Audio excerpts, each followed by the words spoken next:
kur në si fshat. E kuptoj.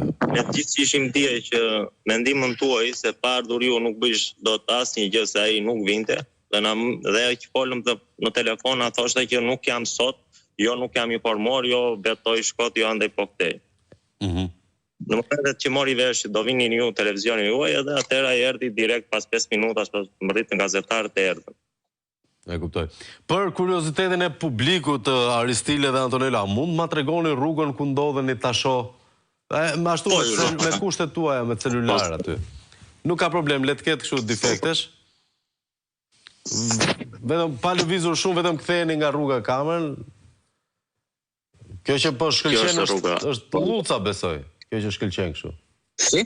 Kjo që shkëlqen, mos lëviz, mos ec, nuk ka problem. E kam pastruar në mëngjes dhe është pjesa e baltës që po kalojnë tani. Po, kjo që shkëlqen është baltë. Ajo balta është atje që edhe kem ndërkohë dhe dje me video për më qartësi. Është ajo balta atje që kalon dhe kjo balta është shkaktuar nga firma që është lartë. Që kam krijuar karrierën e tyre për të punuar dhe balta ka ardhur poshtë, sepse ata kanë hedhur dhe firmat kanë licencë minerare për gërmime dhe për nxjerrje. Si? Firma të paktën ka licencë minerare për gërmime dhe për gërmime, po ne plus i kemi dhe arat lartë në këtë firmë që po bëroj këtu rrugën. Dhe na kanë prishur dhe rrugën e arave. Për shembull, kam 400 rrenjullin të mbjella në parcel. Dhe nuk kam na kaloj. Si e ka emrin sepse rrugën e ka shfryzuar, ai që ka licencën e firmës e ka shfryzuar atë rrugë. E kuptoj. Po emri i firmës cili është? Nuk e di emrin e firmës sepse nuk ka në firmën, po. Thjesht kanë marrë disa kamiona, kanë marrë një licencë dhe punojnë. Nuk e di se çfarë më ka. E qartë. Disa kamiona nuk është firmë që do të thotë as licencë vështirë se kanë.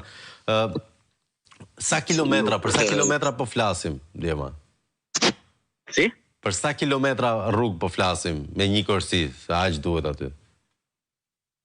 Për nga Romsi në Selenicës diku te 6-7 kilometra. 6-7 kilometra, gjithë e gjithë. Po e gjithë, po. E pa besueshme. Për 6 kilometra ju kanë lënë të izoluar aty, ju kanë bllokuar dhe burimin e jetesës që janë arat pemisht të lartë. Nëse dhe shkosh në lartë ku kanë ndërtuar në kamerën, është pjesë e firmës. E kuptoj.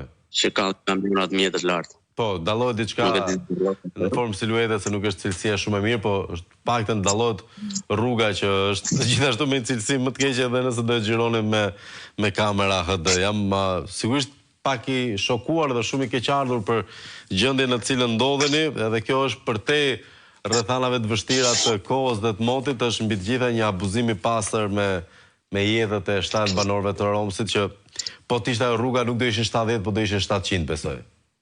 Sa ka qenë në kulmin? Që janë sot banueshme këtu, po këtu ka qenë fshati para 15 vjetë që fliten, ka qenë 350 familje. 350 familje?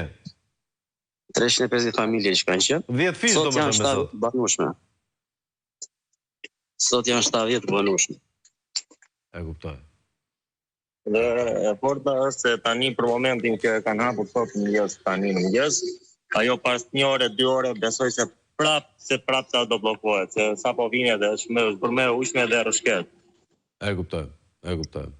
Dhe më vjen keq për këtë Djema, po sigurisht ne do të kemi një sy edhe në Romës Selenicës në vazhdimsi për të parë se çfarë do të ndodhi me rrugën, për çdo gjë, patjetër që duhet të komunikojmë me njëri tjetrin dhe do të jemi në dispozicionin tuaj. Dakor? Faleminderit. Absolutisht asgjë, vetëm detyra, ndërkohë miq të dashur, situata e pabesueshme kjo për 6 kilometra rrugë izolim mesjetar në zonën e Turinit.